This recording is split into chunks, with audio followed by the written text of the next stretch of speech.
നെടുമ്പറമ്പിന് പിന്നാലെ നെറ്റ്സ്റ്റാറും പൊട്ടി 250 കോടിയുടെ നിക്ഷേപ തട്ടിപ്പ്. നിക്ഷേപകരുടെ 3000 കോടിയിലധികം രൂപ തട്ടിച്ചു മുങ്ങിയ നെടുമ്പറമ്പിൽ ക്രെഡിറ്റ് സിൻഡിക്കേറ്റ് ഉടമ NM രാജുവിന്റെ സഹോദരൻ NM ജെയിംസിന്റെയും മകൻ ജോഹാൻ ജെയിംസിന്റെയും ഉടമസ്ഥതയിലുള്ള നെറ്റ്സ്റ്റാർ ഗ്രൂപ്പും പൊട്ടി ഉടമകൾ മുങ്ങി. ഇവർ 250 കോടിയിലധികം നിക്ഷേപ തട്ടിപ്പ് നടത്തിയിട്ടുണ്ടെന്നാണ് പ്രാഥമിക നിഗമനം. മാധ്യമങ്ങൾക്കെല്ലാം പണം വാരിയെറിഞ്ഞതുകൊണ്ട് മുക്കിയ ധാരാമാധ്യമങ്ങൾ ആരും ഇതുവരെ ഈ വാർത്ത പുറത്തുവിട്ടിട്ടില്ല. അതുകൊണ്ട് തന്നെ നിക്ഷേപകരും പണം പോയതറിഞ്ഞിട്ടില്ല. നെടുമ്പറമ്പിൽ രാജു തട്ടിപ്പ് നടത്തി മുങ്ങിയപ്പോൾ ഉടൻ തന്നെ സഹോദരന്റെ നെറ്റ്സ്റ്റാറും ഉടൻ പൊട്ടും, നിക്ഷേപകർ സൂക്ഷിക്കുക എന്ന് ഞങ്ങൾ മുന്നറിയിപ്പ് നൽകിയിരുന്നെങ്കിലും പലരും അത് കാര്യമായി എടുത്തില്ല.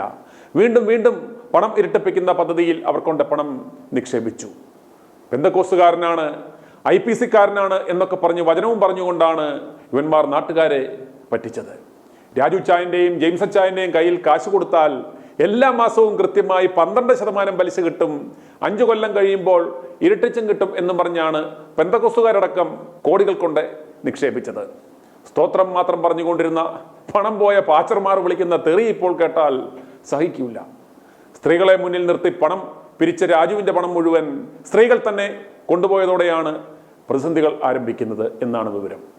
രാജുവിനെ അടുത്തറിയാവുന്നവർ വിളിച്ചിരുന്നത് കരിങ്കോഴി രാജു എന്നാണ്. നിക്ഷേപ കാലാവധി കഴിഞ്ഞിട്ടും പണം തിരികെ കിട്ടാത്തതിനെ തുടർന്ന് നൂറുകണക്കിന് ആളുകൾ തിരുവല്ല പോലീസ് സ്റ്റേഷനിലടക്കം പരാതി കൊടുത്തതിനെ തുടർന്നാണ് NM രാജുവും കുടുംബവും അറസ്റ്റിലാകുകയും ജയിലിൽ പോവുകയും ചെയ്തത്.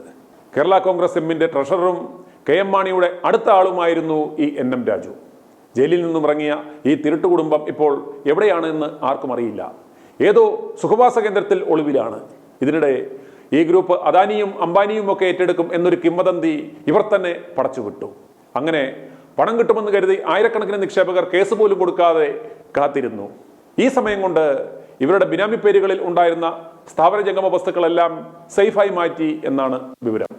NM രാജുവിന്റെ നെടുമ്പറമ്പിൽ ക്രെഡിറ്റ് സിൻഡിക്കേറ്റിന് പിന്നാലെ ഇതാ ഇപ്പോൾ സഹോദരൻ NM ജെയിംസിന്റെ സ്ഥാപനവും പൊട്ടിയിരിക്കുകയാണ്.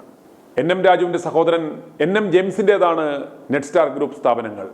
സഹോദരങ്ങളാണെങ്കിലും ഇവർ തമ്മിൽ വളരെയേറെ ശത്രുതയിലും വാശിയിലും ആയിരുന്നു. NM രാജുവിന്റെ നെടുമ്പറമ്പിൽ ക്രെഡിറ്റ് സിൻഡിക്കേറ്റിന്റെ ശാഖകൾ എവിടെ തുറന്നാലും അവിടെയെല്ലാം തന്റെ നെറ്റ്സ്റ്റാർ ഗ്രൂപ്പിന്റെ ശാഖകളും തുറന്ന് സഹോദരനോട് നേരിട്ട് മത്സരിക്കുന്ന സ്വഭാവമായിരുന്നു NM ജെയിംസിനുണ്ടായിരുന്നത്. 2 കൊല്ലത്തിനുള്ളിൽ ജെയിംസ് സഹോദരനുമായി മത്സരിച്ച് തുറന്നത് 220-ൽ പരം ബ്രാഞ്ചുകളായിരുന്നു. കോടികൾ ചിലവഴിച്ച് വമ്പൻ ഇവന്റുകൾ സംഘടിപ്പിച്ചാണ് ഈ ബ്രാഞ്ചുകളെല്ലാം തുറന്നത്. കടുത്ത സാമ്പത്തിക പ്രതിസന്ധിയിലൂടെ സ്ഥാപനം പോകുമ്പോഴായിരുന്നു കൂണുപോലെ ഈ ബ്രാഞ്ചുകളെല്ലാം തുടങ്ങിയത്. ഈ ബ്രാഞ്ചുകളിൽ നിന്നും നിക്ഷേപവും NCDയും വഴിയൊക്കെ കോടികൾ സ്വീകരിച്ച് കരകയറാം എന്ന പ്രതീക്ഷയിലായിരുന്നു ഇവർ. വൻപിച്ച ദൂർത്തും നിക്ഷേപകരുടെ പണം റിയൽ എസ്റ്റേറ്റിലേക്ക് വകമാറ്റി നഷ്ടം സംഭവിക്കുകയും ഇതിനിടയ്ക്ക് NM രാജുവിന്റെ തകർച്ചയുണ്ടാകുകയും ചെയ്തതോടുകൂടി നിക്ഷേപകർ കൂട്ടമായി എത്തി പണം തിരികെ ആവശ്യപ്പെട്ടതും ഇവരെ പ്രതിസന്ധിയിലാക്കി. NCDയിലൂടെ പണം സമാഹരിക്കുവാൻ പൊട്ടാറായി നിന്ന വെസ്റ്റ് ബംഗാളിലെ കാഷ്യോ റീറ്റെയിലർ പ്രൈവറ്റ് ലിമിറ്റഡ് എന്ന NBFCയും ഇവർ ഏറ്റെടുത്തു. NM James Casio retailer private limited എന്ന NBFCയിലൂടെ NCD നിക്ഷേപം സമാഹരിക്കുവാൻ ശ്രമിച്ചെങ്കിലും അതും ഉദ്ദേശിച്ച പോലെ വിജയം കണ്ടില്ല. 72 മാസം കൊണ്ട് പണം ഇരട്ടിയാക്കി കൊടുക്കാമെന്നായിരുന്നു ഇവരുടെ വാഗ്ദാനം. ഇവർ മുമ്പ് വാങ്ങിയ NCD നിക്ഷേപങ്ങൾ കാലാവധി കഴിഞ്ഞിട്ടും തിരികെ നൽകിയിട്ടില്ലെന്ന ആരോപണം നിലനിൽക്കുകയായിരുന്നു വീണ്ടും NCDയിലൂടെ നിക്ഷേപം സമാഹരിക്കുവാൻ ജെയിംസ് ഒരുങ്ങിയത്. നെറ്റ്സ്റ്റാർ കൂടാതെ 10ഓളം ഷെൽ കമ്പനികളും ജെയിംസിന്റെയും കുടുംബത്തിന്റെയും പേരിലായുണ്ട്. Finance, chitty, nidhi, NBFC, multi state credit cooperative സൊസൈറ്റികൾ, മണി ലെൻഡിംഗ് സ്ഥാപനങ്ങൾ, മൈക്രോ ഫിനാൻസ് എന്നിങ്ങനെ വിവിധ സെഗ്മെന്റുകളിലായാണ് ഇവർ കമ്പനികൾ രജിസ്റ്റർ ചെയ്തിട്ടുള്ളത്. നെറ്റ്സ്റ്റാർ വഴി നിക്ഷേപം സ്വീകരിച്ച് മറ്റ് ഷെൽ കമ്പനികളിലേക്ക് ഇവയെല്ലാം മാറ്റിയിരുന്നു. ഇതിൽ പല കമ്പനികളും ഈ അടുത്ത കാലത്ത് രജിസ്റ്റർ ചെയ്തതാണ്. അതായത് 2022-2023 കാലയളവിൽ രജിസ്റ്റർ ചെയ്തിട്ടുള്ളതാണ്. ഇതിൽ 2 ചിട്ടി കമ്പനികളും 2 നിധി കമ്പനികളും ഉൾപ്പെടുന്നു. 2022 ജൂൺ 23-ന് ചെന്നൈയിൽ രജിസ്റ്റർ ചെയ്ത സ്ഥാപനമാണ് നെറ്റ്സ്റ്റാർ ഫിൻസേർവ് ഇന്ത്യ പ്രൈവറ്റ് ലിമിറ്റഡ്. ഇതിൽ നിന്നും തന്നെ നമുക്ക് മനസ്സിലാക്കാം, നിക്ഷേപകരെ വഞ്ചിച്ച് പണം മറ്റ് ഷെൽ കമ്പനികളിലാക്കുക എന്ന ലക്ഷ്യം വെച്ച് തന്നെയാണ് ഇവർ പ്രവർത്തിച്ചു വന്നത്. മതിയായ സാമ്പത്തിക അടിത്തറയൊന്നുമില്ലാതെയാണ് 2016-ൽ നെടുമ്പറമ്പിൽ ഫിൻ സിൻഡിക്കേറ്റ് എന്ന ഫിനാൻസ് സ്ഥാപനം NM ജെയിംസ് തുടങ്ങിയത്. എറണാകുളം, പൊന്നുരുന്തി, വൈറ്റില എന്നിവിടങ്ങളിലായി 2 ശാഖകളും ആരംഭിച്ചു. വൈറ്റിലയിൽ ചില പ്രശ്നങ്ങൾ ഉണ്ടായതോടെ ഇദ്ദേഹം വൈറ്റിലയിൽ നിന്നും മുങ്ങി പൊന്നുരുന്തിയിൽ ഒതുങ്ങിക്കൂടി. 2018 നവംബറിൽ NM നെടുമ്പറമ്പിൽ നിധി ലിമിറ്റഡ് എന്ന മറ്റൊരു നിധി കമ്പനി ഇദ്ദേഹം രജിസ്റ്റർ ചെയ്തു. അനിയൻ NM രാജുവിനെ പിന്നിലാക്കി ഒന്നാമനാകണം എന്ന അടങ്ങാത്ത ആഗ്രഹം മനസ്സിൽ ഉണ്ടായിരുന്നു എങ്കിലും മാർഗം തരികിടയായതിനാൽ എല്ലാം തകിടം മറിഞ്ഞു. കിടപ്പാടം ബാങ്കിൽ പണയപ്പെടുത്തിയാണ് സ്ഥാപനത്തിന്റെ ദൈനംദിന പ്രവർത്തനങ്ങൾ പോലും നടത്തിയിരുന്നത്. എന്നാൽ പുറത്തു വലിയ ആഡംബരവും ഇവർ കാണിച്ചു.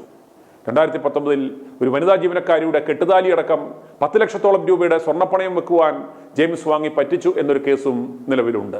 നിക്ഷേപ തട്ടിപ്പുമായി ബന്ധപ്പെട്ട് Nedumparambil credit syndicate, group and allied firms കമ്പനികളുടെ പേരിലുള്ള സ്ഥാപന ജംഗമ വസ്തുക്കളെല്ലാം G&G finance, Kerala housing finance limited എന്നീ സ്ഥാപനങ്ങൾ ബഡ്സ് ആക്ട് പ്രകാരം പ്രൊവിൻഷ്യൽ അറ്റാച്ച്മെന്റ് നടത്തിയതായി പത്തനംതിട്ട ജില്ലാ കളക്ടർ അറിയിച്ചിരുന്നു.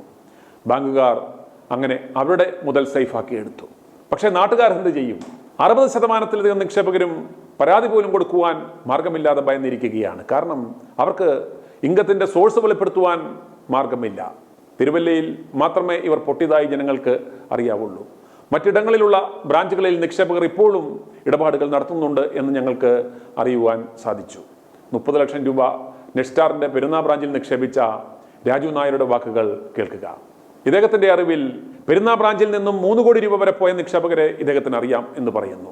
രാജു നായരുടെ വാക്കുകൾ കേൾക്കുക. സാറേ, ഞാൻ ചങ്ങനാശ്ശേരിയിൽ നിന്നാണ് വിളിക്കുന്നത്. എൻ്റെ പേര് രാജു. സാറേ, ഈ നമ്മുടെ ഈ നെടുമ്പറമ്പിലിന്റെ മറ്റൊരു സഹോദര സ്ഥാപനം ഉണ്ടായിരുന്നു, നെറ്റ്സ്റ്റാർ എന്ന് പറഞ്ഞൊരു സ്ഥാപനം ഉണ്ടായിരുന്നു. അതും ഇതിപ്പോ ഇതുപോലെ പൊട്ടല്ല. അതിപ്പോ ചങ്ങനാശ്ശേരിയിലെ ഇപ്പൊ ഓഫീസും എല്ലാം ഇവിടെ കുറഞ്ഞത് ഒരു 3 കോടി നഷ്ടപ്പെട്ടിട്ടുണ്ട് നിക്ഷേപകരെ. ഈ മറ്റവരുടെ വല്ല വിവരങ്ങൾ വല്ല ഉണ്ടോ? ഇതിന് കേസ് വല്ല നടക്കുന്നുണ്ടോ വല്ല അറിയാൻ പറ്റുമോ? എന്റെ കുറച്ച് പൈസ പോയിട്ടുണ്ട്. അപ്പൊ അതിനൊന്ന് നടപടി എടുക്കാൻ വേണ്ടി ഞാൻ ചോദിക്കുക. അതിന് ഏതാ അവരുടെ എന്തെങ്കിലും അവസ്ഥ വല്ല അറിയുവാണ് ആ രീതിയിൽ നീങ്ങാമല്ലോ എന്ന് വിചാരിച്ച് ചോദിച്ചതാ. നമ്മൾ കേസ് കൊടുത്തിട്ടുണ്ടോ? ഇല്ല, കേസ് കൊടുക്കാൻ വേണ്ടിട്ടാ. ഇതിവര് കേസ് കൊടുക്കാതിരുന്നിട്ട് എന്താ കാര്യം? എല്ലാരും കേസ് കൊടുത്തു. കേസ് കൊടുത്തില്ലെങ്കിൽ പിന്നെ പൈസ പോലും കിട്ടത്തില്ലോ. അല്ല, ഞാൻ ചോദിച്ചത് ഇത് മറ്റേ നെടുമ്പറമ്പിലല്ല, ഇത് നെറ്റ്സ്റ്റാർ അതിന്റെ അനിയന്റെ രാജുവിന്റെ ചേട്ടന്റെ സ്ഥാപനമാണ് ഇത്. ചങ്ങനാശ്ശേരി ഞങ്ങൾ കുറച്ച് സമയം പ്രവർത്തിക്കുന്നുണ്ട്. അപ്പൊ ഞാൻ ചോദിക്കുന്നത്, ഇത് നമ്മള് പിന്നെ ഹൈക്കോടതിയിലാണ് ഇതിന് കേസ് പോകേണ്ടത് അതോ പിന്നെ അതിനെപ്പറ്റി ഒരു വിവരം കിട്ടാൻ വേണ്ടി ഞാൻ സാറിനെ വിളിച്ചത്. നിങ്ങളുടെ തൊട്ടടുത്ത പോലീസ് സ്റ്റേഷനിൽ കേസ് കൊടുക്കുക. ഓക്കെ. ആദ്യം അതല്ലേ ചെയ്യണ്ടേ? അത് ശരി. എത്ര രൂപ പോയി നമ്മുടെ? 20 ലക്ഷം. നെറ്റ്സ്റ്റാറിലാണോ നെടുമ്പറമ്പിലാണോ? ഇതിന് നെറ്റ്സ്റ്റാറിലാണ്. നെടുമ്പറമ്പിൽ രാജുവിന്റെ ആരായി നെറ്റ്സ്റ്റാറിന്റെ ഉടമ? രാജുവിന്റെ ചേട്ടൻ. ഇവര് തമ്മിൽ നേരത്തെ വൈരാഗ്യമാണ് എന്നൊക്കെ പറഞ്ഞ് നിങ്ങളുടെ പൈസ തരാം എന്നൊക്കെ പറഞ്ഞുകൊണ്ട് ഇയാള് പിന്നെ ഇവിടെ ഒരു മീറ്റിംഗ് ഒക്കെ വിളിച്ചായിരുന്നു. ചങ്ങനാശ്ശേരിയിൽ ഒരു മീറ്റിംഗ് ഒക്കെ വിളിച്ച് പിന്നെ അയാളുടെ മോൻ വന്ന് ജൂണി എന്നങ്ങോട്ട് അയാളുടെ പേര് ജൂണി എന്നാണ് വിളിക്കുന്നത്. അയാൾ വന്ന് പറഞ്ഞ് നിങ്ങളെല്ലാവരും സമാധാനമായിട്ടിരിക്കണം, നമ്മുടെ പിന്നെ സഹോദര സ്ഥാപനം ഇങ്ങനെ പറ്റിപ്പോയി, അത് കാരണം ആളുകളെല്ലാം കൂടെ ഈ ഫണ്ടുകളെല്ലാം ഒരുമിച്ച് പിൻവലിച്ചത് കൊണ്ടാണ് നമുക്ക് ഈ ക്രൈസിസ് വന്നിരിക്കുന്നത്. അതുകൊണ്ട് നിങ്ങളെല്ലാവരും ഒരു FD ഒരു വർഷത്തെ കൂടെ പുതുക്കിയിടണം, ഞാൻ എങ്ങനെയെങ്കിലും ഈ പൈസ റെഡിയാക്കി തരാം എന്ന് പറഞ്ഞു. പക്ഷെ ഇപ്പൊ അവരെ വിളിച്ചിട്ട് ഇപ്പൊ ഫോണൊന്നും എടുക്കുന്നില്ല. അതാണ് ഞാൻ ചോദിച്ചാൽ ഇതിന്റെ നടപടിക്രമം എന്തെങ്ങനെയാ ചെയ്യണമെന്ന് അറിയാൻ വേണ്ടി ഞാൻ സാറിനെ ഒന്ന് വിളിച്ചത്. അപ്പൊ സാർ നേരത്തെ മറ്റവരുടെ റിപ്പോർട്ട് ചെയ്ത് ഞാൻ അന്ന് ഒത്തിരി പേര് വന്ന് നിങ്ങൾ എത്രയും പെട്ടെന്ന് പൈസ കിട്ടാനുള്ളവർ കേസ് കൊടുക്കുക. ഓക്കെ. നെറ്റ്സ്റ്റാറും പൊട്ടിയല്ലേ? ആരുടെയും പൈസ കൊടുത്തിട്ടില്ലോ. നിങ്ങൾ എവിടെ പൈസ? അല്ല, കുറച്ചു പേരുടെ പൈസ എന്റെ നേരത്തെ കുറച്ച് ഇത് കൂടുതലുണ്ടായിരുന്നു, 30 രൂപയോളം ഉണ്ടായിരുന്നു. ഇങ്ങനെ മറ്റത് പൊട്ടിയെന്ന് അറിഞ്ഞപ്പോൾ നമ്മള് ചെന്നപ്പോ പിന്നെ ഒരു 5 രൂപയോളം പലപ്പോഴായിട്ട് 50,000 വെച്ച് തന്നു. ഇനിയിപ്പോ എനിക്കൊരു 20 ലക്ഷം രൂപ ഇവിടെ എനിക്ക് കിട്ടാനുണ്ട്. മൊത്തം എന്റെ 35ഓളം ഉണ്ടായിരുന്നു. ഈ കള്ളനൊക്കെ കൊണ്ട് ഇത്രയും ലക്ഷം രൂപ കൊണ്ട് എന്ത് പ്രതീക്ഷ കൊണ്ട് ഇട്ട് കൊടുത്തത്? അല്ല, നമ്മുടെ ഒരു അയൽവാസി ആണ് അതിന്റെ മാനേജരായിട്ട് ഇരുന്നത്. അല്ല, അയാള് എന്നോട് പറഞ്ഞു ഒരു പ്രശ്നമില്ല, ഞാനല്ലേ ഇവിടെ ഇരിക്കുന്നത്, എന്ത് ഒരു പ്രശ്നവും വരത്തില്ല. അപ്പൊ നേരത്തെയൊക്കെ നമുക്ക് കൃത്യമായി പലിശ കിട്ടിക്കൊണ്ടിരുന്ന. എത്ര ശതമാനം പലിശ കിട്ടിക്കൊണ്ടിരുന്നു? 12%. എത്ര കൊല്ലം കൃത്യമായിട്ട്? ഞാനിപ്പോ ഇട്ടിട്ട് 2 കൊല്ലം 2.5 കൊല്ലമായി കാണും. ഈ കഴിഞ്ഞ മുമ്പത്തെ മാസം വരെ കൃത്യമായി പലിശ കിട്ടിക്കൊണ്ടിരുന്ന. ഈ 12% പലിശ തരുമ്പോ മുതല് പോകുന്ന അറിയത്തില്ലായിരുന്നു ഇത്രയും കാലമായിട്ട്? നേരത്തെ നമ്മുടെ കൂടെ എന്റെ ബന്ധുക്കളിട്ട് അവർക്കൊക്കെ പൈസയൊക്കെ കിട്ടിയായിരുന്നു. അപ്പം നമ്മുടെ അയൽവാസിയല്ല, അപ്പോൾ അയാൾക്ക് ഒരു പ്രയോജനമാകട്ടെ. അയാൾ നേരത്തെ പിന്നെ ഈ മുത്തൂറ്റൊക്കെ ഇരുന്ന മനുഷ്യനാണ്. അപ്പോൾ അങ്ങനെ നമ്മുടെ ഒരു അയൽവാസിയാണ്, ആ ഒരു അവസ്ഥയിലാണ് നമ്മൾ അതിനകത്ത് ബന്ധപ്പെട്ടത്. ഇപ്പൊ പുള്ളി എന്താ പറയുന്നേ? പുള്ളി ഇപ്പോൾ അവശനാ, പുള്ളിയോടൊന്നും പറയാൻ വയ്യാത്ത അവസ്ഥ. കാരണം പുള്ളിക്കിപ്പോൾ പിന്നെ ആശുപത്രിയിലും പിന്നെ ചികിത്സയും ഒക്കെ ആയിട്ട് ഇപ്പം ഇന്നും ആശുപത്രി പോയിരിക്കുക. പുള്ളി ആകപ്പാട് അവശന. ആളുകൾ എല്ലാവരും കിടന്ന് ഒച്ച വെക്കുന്ന കാരണം പുള്ളിയും ആകപ്പാട് അപ്സെറ്റ് ആയിരിക്കുക. അപ്പം അയാൾ ഇനി ഊരിൽ കൂടെ ചെന്നാലും താഴെ വീണാൽ പിന്നെ ആ ഒരു പാവഭാരം കൂടെ കയറുമല്ലോ എന്ന് വിചാരിച്ച് അതിനോട് മിണ്ട. കാരണം ഇപ്പം അയാളെ കണ്ടാൽ മിണ്ടാൻ പറ്റാത്ത ഒരു അവസ്ഥയിലാണ് പുള്ളി ഇരിക്കുന്നത്. അതാണ്. അന്നേരം ഈ ചേട്ടനും അനിയനും സംയുക്തമായിട്ട് നാട്ടുകാരെ പറ്റിച്ച് മുങ്ങിയോ അതോ അവിടെ ഉണ്ടോ, നാട്ടിലുണ്ടോ? ഈ കഴിഞ്ഞ മാസമാണ് മകൻ ഇവിടെ വന്ന് ഇങ്ങനെ നിക്ഷേപകരെ എല്ലാം കൂടെ വിളിച്ച് ചേർത്ത് ഒരു യോഗം വിളിച്ചിട്ട് പറഞ്ഞു, നിങ്ങളാരും ഭയപ്പെടേണ്ട, ഞാൻ നിങ്ങളുടെ പൈസ കൊണ്ട് പോകത്തില്ല, പിന്നെ നിങ്ങളുടെ പൈസ എപ്പോഴായാലും ഞാൻ തരും എന്നൊക്കെ പുള്ളി ഒരു മീറ്റിംഗ് വിളിച്ച് അത് കഴിഞ്ഞിട്ട് പുള്ളി ഒരു ലെറ്റർ നമുക്ക് അയച്ചാൽ നിങ്ങളെല്ലാവരും സഹകരിക്കണം, നിങ്ങളുടെ പിന്നെ എഫ് ഡികളൊക്കെ ഒരു വർഷത്തേക്കെങ്കിലും ഒന്ന് പുതുക്കി തരണം എന്നും പറഞ്ഞുകൊണ്ടൊരു ലെറ്റർ നമുക്ക് രജിസ്റ്റേർഡ് ആയിട്ട് അയച്ചിട്ടുണ്ടായിരുന്നു. അത് പിന്നെ ചിലരൊക്കെ ഈ പിന്നെ ഇത് റെഡി കിട്ടും എന്നുള്ള. അപ്പം അതുവരെ ഇയാൾ ലെറ്റർ അയക്കുന്നിടം വരെ ഈ പിന്നെ പലിശ കൃത്യമായി നൽകിക്കൊണ്ടിരുന്നേ. അപ്പം ഇത് എങ്ങനെയെങ്കിലും മേക്കപ്പ് ചെയ്യും എന്നുള്ളൊരു പ്രതീക്ഷ ഒരുമാതിരിപ്പെട്ടവർക്കൊക്കെ ഉണ്ടായിരുന്നു. പക്ഷേ ഇപ്പോൾ ഒരു മാസമായിട്ട് പലിശയില്ല, ഒരു 1.5 മാസമായി പലിശയില്ല. ആളെ വിളിച്ചാൽ അവരുടെ ഓഫീസിൽ ഒരു കസ്റ്റമർ കെയർ നമ്പർ ഉണ്ടായിരുന്നു, അവിടെ വിളിച്ചിട്ട് അവരും എടുക്കുന്നു. ഏത് ബ്രാഞ്ചിലാണ് പൈസ ഇട്ടത്? ഞാൻ പെരുന്ന ബ്രാഞ്ചിൽ, താങ്കളുടെ പേര് രാജു നായർ അല്ലേ? അതെ അതെ. താങ്കൾക്ക് അറിയാവുന്ന അങ്ങനെ എത്രത്തോളം ആളുകളുടെ പൈസ പോയി? ഇവിടെ ഈ കുറഞ്ഞത് ഏറ്റവും കുറഞ്ഞ മാനേജറുടെ സംസാരത്തിൽ നിന്ന് ഒരു 3 കോടിയോടെ ഇവിടെ ഇപ്പോൾ പൈസ പോയിട്ടുണ്ട്, പെരുന്ന ബ്രാഞ്ചിൽ നിന്ന് മാത്രം. ഈ വാർത്ത നിങ്ങൾ പരമാവധി ജനങ്ങൾക്ക് ഷെയർ ചെയ്ത് കൊടുക്കുക. മറ്റാരും ഈ വാർത്ത കൊടുത്തിട്ടില്ലാത്തതിനാൽ ജനങ്ങൾ ഇതൊന്നും അറിയാതെ ഈ തട്ടിപ്പുകാരുടെ വലയിൽ വീണ്ടും വീഴുവാൻ സാധ്യതയുള്ളതുകൊണ്ട് പരമാവധി ആളുകളിലേക്കും ഗ്രൂപ്പുകളിലേക്കും ഇത് ഷെയർ ചെയ്ത് നൽകുക. അതുപോലെ രാജുവിൻ്റെയും ജെയിംസിൻ്റെയും തട്ടിപ്പിനിരയായവർക്ക് ഞങ്ങളെ വിളിക്കാവുന്നതാണ് താഴെ കാണുന്ന നമ്പറിൽ.